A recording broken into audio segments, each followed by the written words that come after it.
I'm going to draw traps on this side.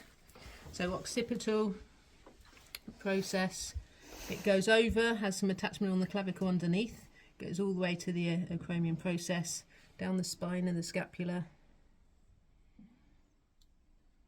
And then with the medial edge, just find flicky bit. Yeah, flicky bit there.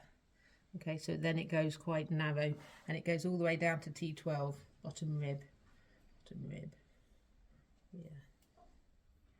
So we've got lower fibres of traps, we've got middle fibres of the traps, and the trap sits on top of the rhomboids. So again, superficial muscle, and then we've got the upper fibres this way.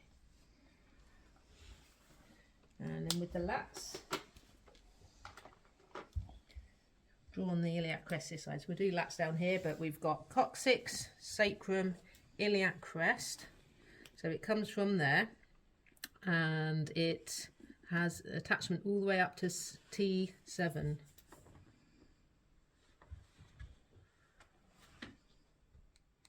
Okay, the lats clip over the bottom angle of the scapula, and I've drawn the same colour, but that's okay because they work together. So the lats are going to come around and go to this surface, the bicipital groove, so I can kind of, it joins in with the teres major.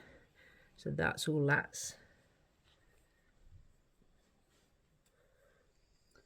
Is that superficial to the rectus spina?